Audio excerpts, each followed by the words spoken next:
Thank you for joining us for the Victory Podcast today. Today's podcast is from May 26, 2019. Join us as we continue our study on the life of Joseph with Pastor Dax.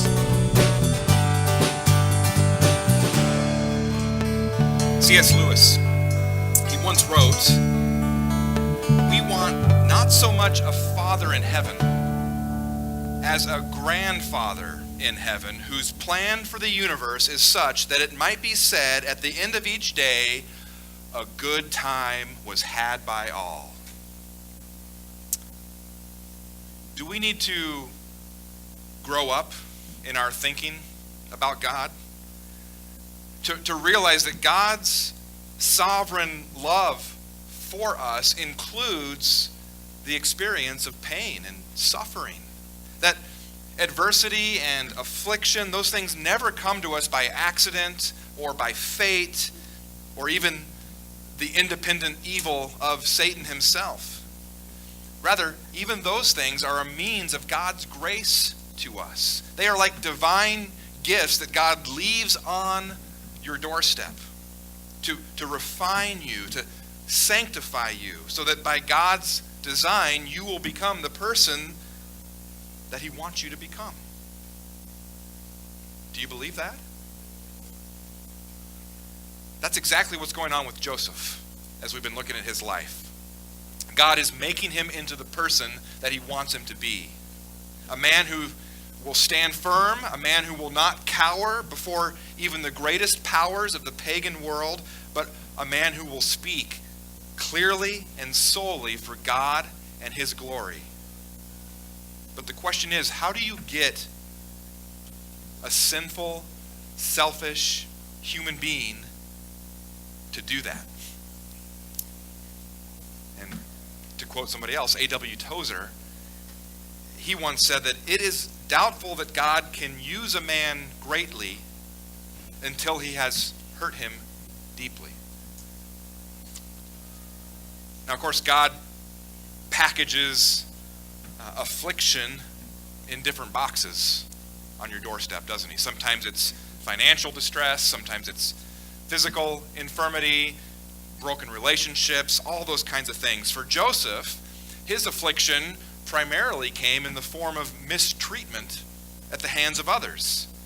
Hated by his brothers, thrown into a pit, sold as a slave, falsely accused, unjustly imprisoned, and then as we saw last Sunday, he was unfairly forgotten by somebody that he helped. Joseph had freely and selflessly used his gifts to serve and encourage this person in need, the cupbearer. That person was greatly blessed by what Joseph did, but in the celebration, Joseph is forgotten, and he's left to endure 2 more years in the dungeon. Why? Because God has a better plan. If Joseph is released from prison at the end of chapter 40, we likely never see him again. And that's something that God is not going to allow to happen, because God has a greater purpose for Joseph than the immediate relief of his pain. And so it's going to be 2 more years of imprisonment and despair. And again, we ask, where is God in all of this, right? Because in chapter 39, we were told again and again, the Lord was with Joseph. The Lord was with Joseph. And that was comforting to hear, wasn't it? But here in chapter 41, you heard Josh just read it, there's no statement like that found anywhere. And yet it's the very obvious display of God's presence in chapter 41 that makes the mention of it redundant, unnecessary. Because in chapter 41, God's sovereignty steps out from behind the curtain and takes center stage for everyone to see. And so our big idea this morning is that God works on a scale that defies comprehension to bring his purposes to perfect fruition. Let me say that again. God works on a scale that defies comprehension to bring his purposes to perfect fruition. And in this chapter, we're going to see it happen in 3 scenes. So the first scene is in verses 1 through 8, and it reveals what we're calling the subtle intrusion of sovereignty. God's subtle intrusion of sovereignty. Let's pick it up here in verse 1. After 2 whole years, so this is 2 whole years after the cupbearer was released from prison and then immediately forgot about Joseph, 2 years later, Pharaoh dreamed that he was standing by the Nile, and behold, there came up out of the Nile 7 cows, attractive and plump, and they fed in the reed grass. And behold, 7 other cows, ugly and thin, came up out of the Nile after them, and stood by the other cows on the bank of the Nile. And the ugly, thin cows ate up the 7 attractive, plump cows. So it's a strange and kind of terrifying dream, more of a nightmare, really. So it's no wonder that we read, and Pharaoh awoke, right? Some dream here. But maybe, he wipes his brow, takes a little sip of water, and he, settles back in under the comforter and goes to bed.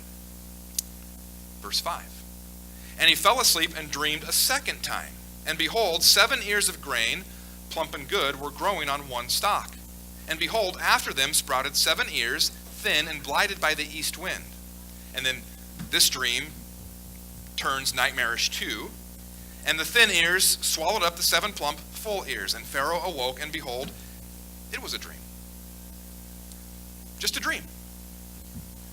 But there's something different about these dreams, something unsettling here. Verse 8, so in the morning his spirit was troubled. But why? These dreams aren't that hard to figure out, really, are they? One's about livestock, one's about crops. Both of those are clear expressions of Egypt's food supply. But in the ancient world, especially in Egypt, dreams were thought to be harbingers of the future, predictions of the future. And so Pharaoh can't make sense exactly what this is saying, but he's troubled by it. He knows it's not good. And so he sent and called for the magicians of Egypt and all its wise men. Right? He gathers up Egypt's best and brightest for this. Pharaoh told them his dreams, but there was none who could interpret them to Pharaoh. Now, I guess it's possible that they honestly had no clue what to make of these dreams, that they went to the local library and checked out everything they could for dream interpretation manuals and, just couldn't connect the dots. That's possible. But I think that the issue is not so much that they don't have any possible clue of what these dreams mean. It's more about who wants to actually say that to Pharaoh, right? Who wants to stand up to the most powerful man on the planet and say, yeah, this means that your empire is about to be decimated. People who are around a ruler like this, a king like this, who's already proven to deal pretty harshly with those who do him wrong in his court, those that he's unhappy with, they might be very careful about what messages they bring to the king. They might want to screen bad news from him. They certainly don't want to be the bearers of bad news. But do you see what this pair of nightmares has done? They slipped in while the firewall was down. This is a subtle intrusion of real sovereignty here. This is Proverbs 21:1 in action. The king's heart is a stream of water in the hands of the Lord. He turns it where he will, and not just his heart, but his dreams too. These dreams weren't pre-approved. These dreams didn't ask for permission to enter. These dreams forced their way in past the barriers of protection and infiltrated the king's mind and spirit. This is the subtle intrusion of sovereignty. And you see what happens here is that those dreams now, they take the initiative away from Pharaoh. He's no longer the primary actor. He's the one being acted on. He's not calling the shots anymore. And he is this supposed sovereign, Pharaoh, right? He's thought to be a god himself in his own culture, and now he's at the mercy of a power that he can't command or control. So what we have here is this flipping of power, this inversion of power, so that there's no mistaking who it is that's really sovereign in this story. So that's what this is. This is a subtle intrusion of true sovereignty. 2 uninvited dreams penetrate the supposed sovereignty of Pharaoh, and now it brings the fate of an entire empire into question. And that brings us to scene number 2. moving from the subtle intrusion of sovereignty to the sudden revelation of sovereignty. So what has been present in the story all along, but concealed, now becomes fully exposed. The full, sudden, instantaneous revelation of what's always been at work behind the scenes. How so? Well, look at how this starts here. Guess who just happens to be within earshot when all of this chaos breaks loose in the palace? An old acquaintance of Joseph's, right? Because the sovereignty of God even encompasses the ungrateful forgetfulness of a self-absorbed person. Don't ever forget that. Everybody who hurts you, everybody who ignores you, everybody who forgets you, all of that is part of God's sovereign purposes. So look at verse 9. Then the chief cupbearer said to Pharaoh, I remember my offenses today. And he recaps this episode we saw last week. When Pharaoh was angry with his servants and put me and the chief baker in custody in the house of the captain of the guard, we dreamed on the same night, he and I, each having a dream with its own interpretation. A young Hebrew was there with us, a servant of the captain of the guard. When we told him, he interpreted our dreams to us, giving an interpretation to each man according to his dream. And as he interpreted to us, so it came about. I was restored to my office, and the baker was hanged. So we get another wonderful coincidence here in this wonderful string of coincidences, right? The cupbearer happens to be close by, and he overhears Pharaoh's dilemma. Then he just so happens to remember Joseph, who he hasn't thought about once in 2 years. A man whom he met, again, coincidentally, in prison when he had also, coincidentally, been falsely accused and imprisoned, just like Joseph had. Now, of course, we know there's no coincidences in this story, right? Not when God is involved. The cupbearer is there in the palace within earshot on that day, at that moment, by his own will, surely, and yet simultaneously by God's sovereign purpose. So what's Pharaoh going to do? His best and brightest either can't or won't help him figure out what's going on. Verse 14, then Pharaoh sent and called Joseph. So this shows you just how desperate he's getting, right? I mean, Pharaoh, the supposed sovereign one, regarded as a god himself in Egypt, is going to call upon a Hebrew slave to help him out. What kind of sovereignty is this with Pharaoh? This is helpless sovereignty. This is impotent sovereignty. Who's really sovereign here? That's what we're being reminded of. So then Pharaoh sent and called Joseph, and they quickly brought him out of the pit. But you don't get to just waltz in before Pharaoh, right? When you look and smell like a prisoner. And so when he had shaved himself and changed his clothes, he came in before Pharaoh. Very likely with not only a shaved face, but a shaved scalp. In other words, he was made to look Egyptian. And just imagine the emotions that Joseph felt here, right? He's been languishing in prison for 2+ years, and then all of a sudden, just within a matter of minutes, right, he's brought into the presence of the most powerful man on the planet. What a change of scenery that must have been for him. But appearances can be deceiving, right? Because it's possible to have peace in a prison and to have despair in a palace. And that's true here because of that subtle intrusion of sovereignty that's already occurred with these dreams. So verse 15, Pharaoh said to Joseph, I have had a dream, and there is no one who can interpret it. I have heard it said of you that when you hear a dream, you can interpret it. I hear that you, Joseph, can do what nobody else can do. See what that is? That is a big, fat, juicy softball just lobbed underhand over the center of the plate for Joseph. This is his moment here to make it all happen. Carpe diem, Joseph. Seize the day. And he does, but not for himself. Verse 16, Joseph answered Pharaoh, it is not in me. God will give Pharaoh a favorable answer. I can't do it, but God will. Don't skip over that too quickly. Because this reply here by Joseph is the product of 13 years of adversity and suffering. And what we see at the end of that 13 years is that Joseph has not forgotten God. I mean, if you think about it, he could have said to Pharaoh, yeah, I'm your man for dreams. I can tell you what your dreams mean for a price.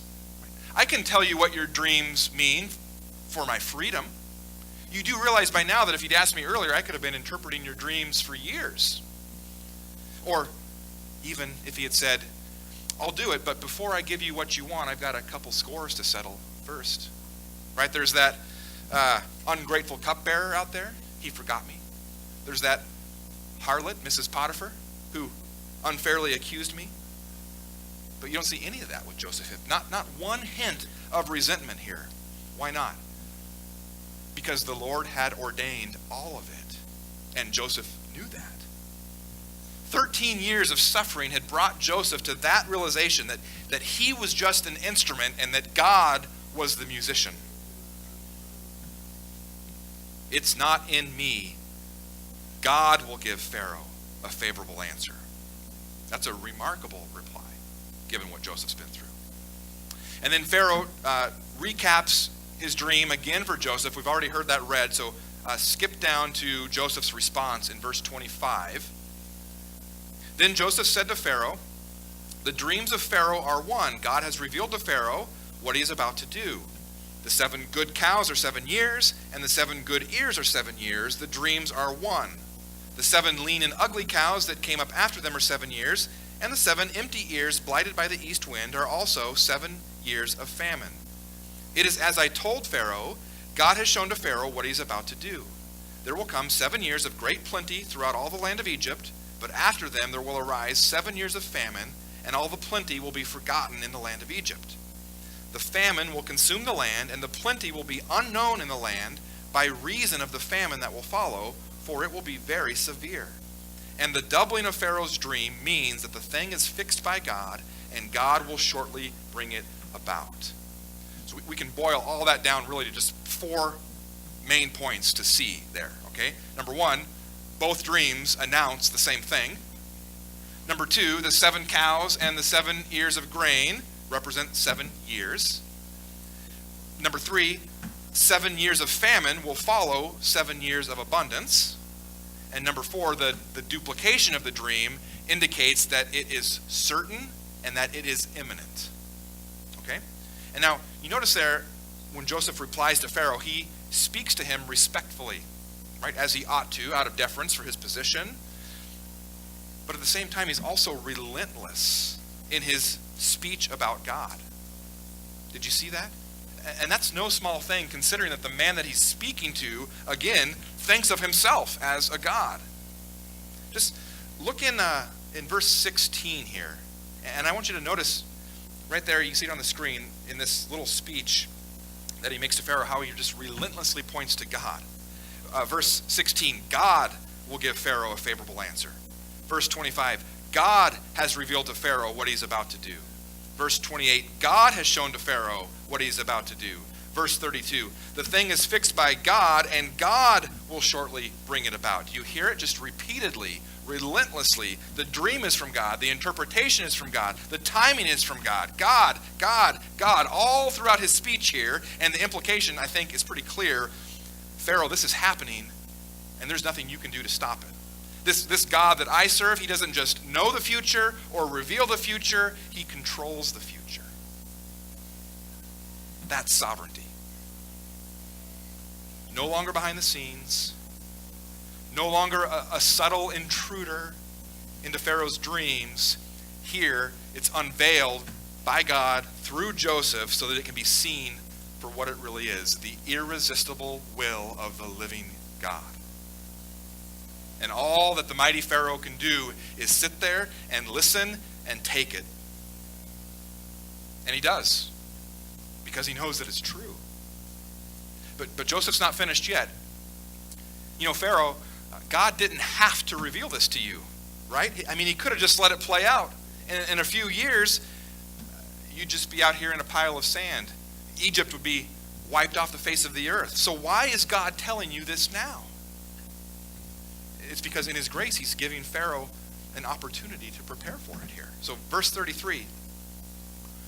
Now, therefore, Joseph's still speaking here, let Pharaoh select a discerning and wise man and set him over the land of Egypt. Let Pharaoh proceed to appoint overseers over the land and take 1/5 of the produce of the land of Egypt during the 7 plentiful years. And let them gather all the food of these good years that are coming and store up grain under the authority of Pharaoh for food in the cities, and let them keep it.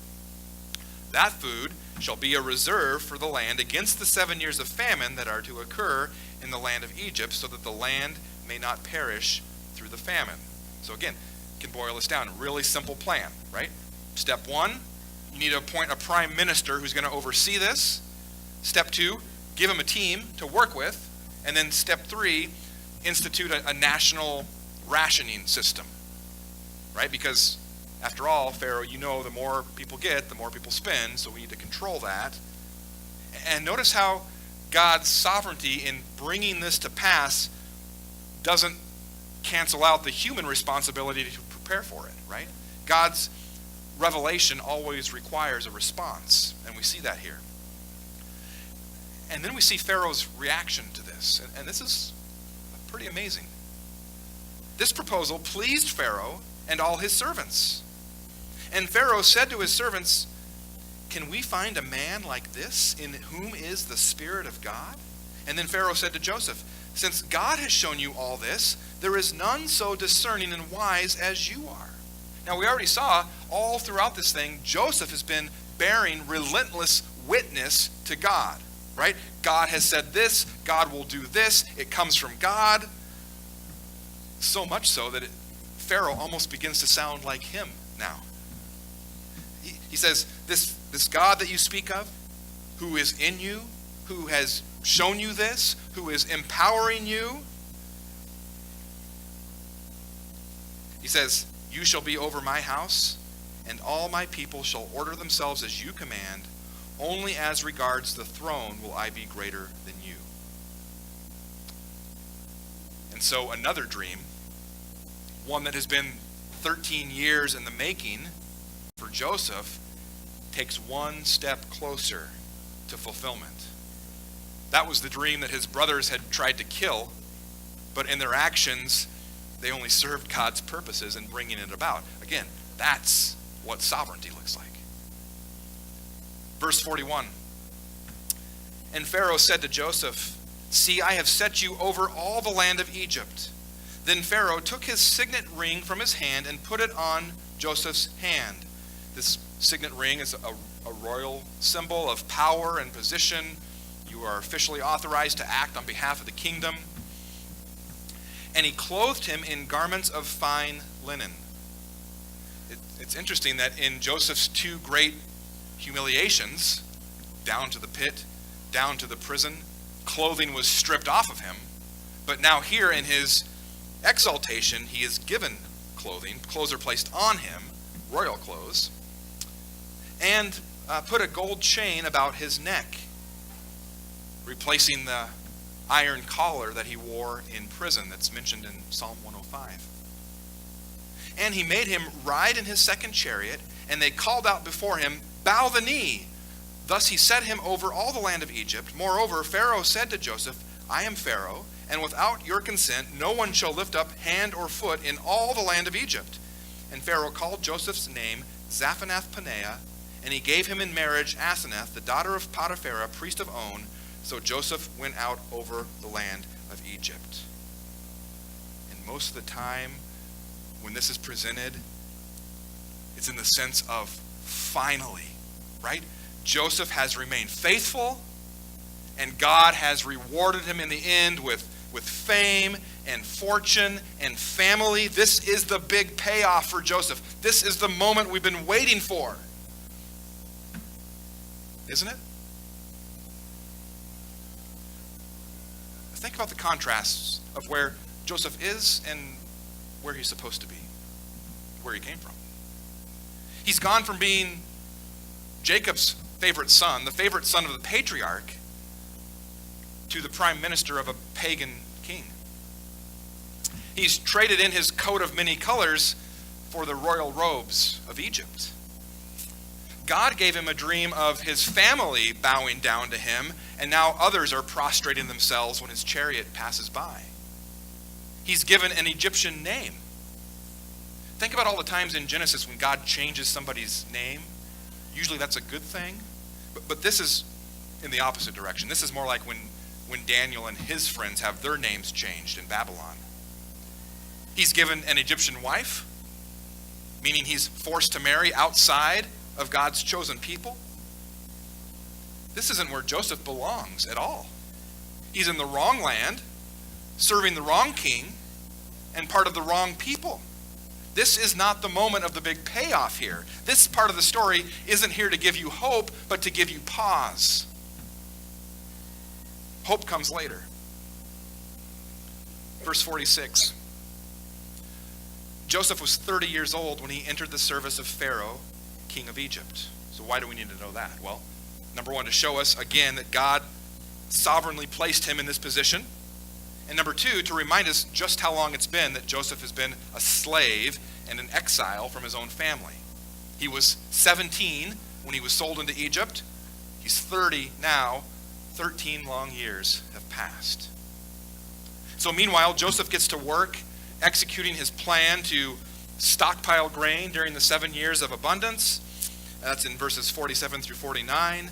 And then in verse 50, just before the famine, his Egyptian wife gives birth to 2 sons. And this brings us to scene number 3 here, which is the blessing and severity of sovereignty. So first, let's see the blessing.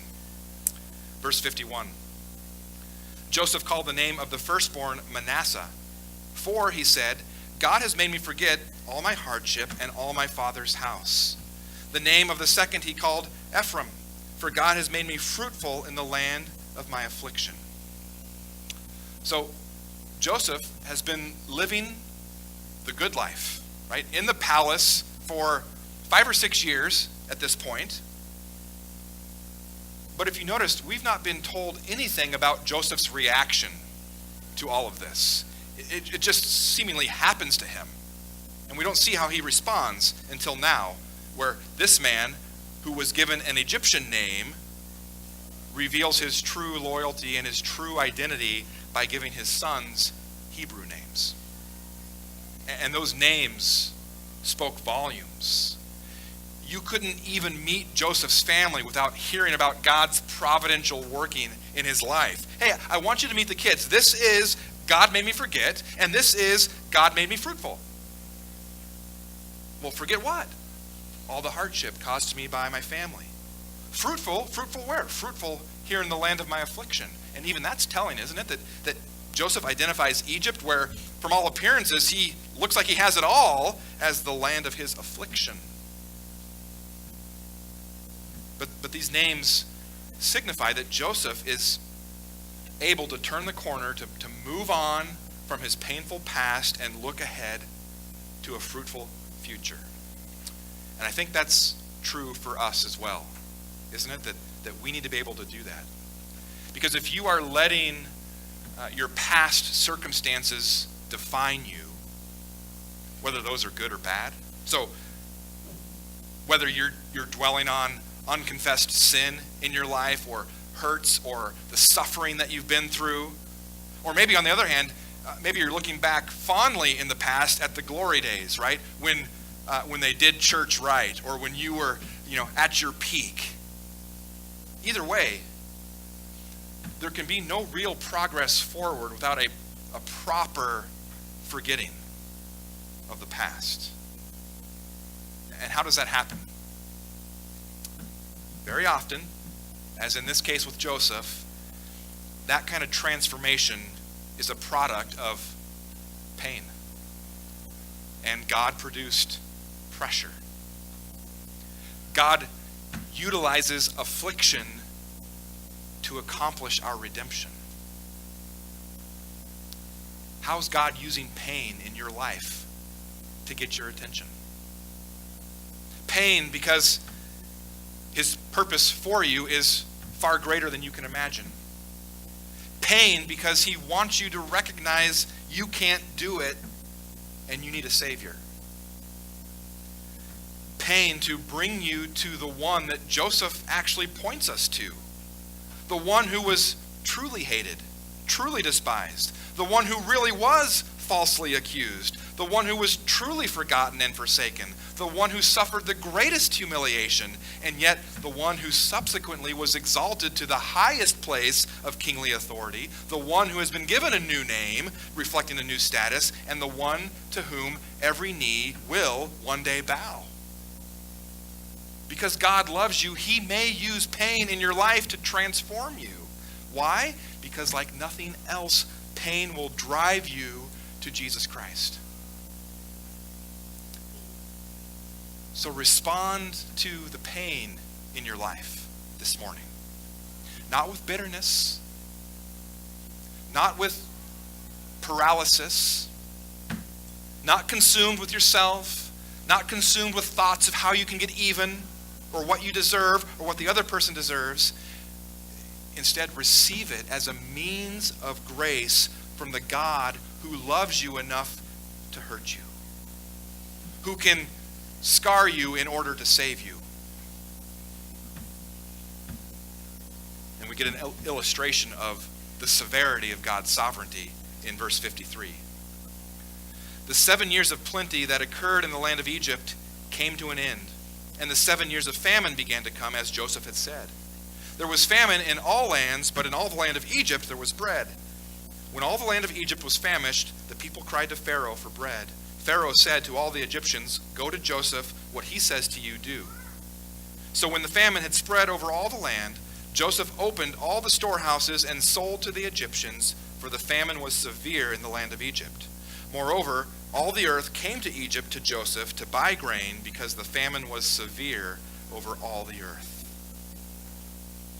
And the stage is set for next week, the real climax of the story. But I want you to notice here, in what we just read, did you notice the severe measures, the severe lengths that God employed to ensure that his promises would come to pass? Just think about this. He plunges the entire ancient Near Eastern world into 7 years of famine. Think about what that looks like, what that means. All in order to bless the family of Jacob. See, he's working on a scale that defies comprehension. A scale that started with dreams and an individual, and now brings us to the destinies of nations. It's so easy for us to get caught up in what's going on in the world, current events and politics and whatever else gets you fired up.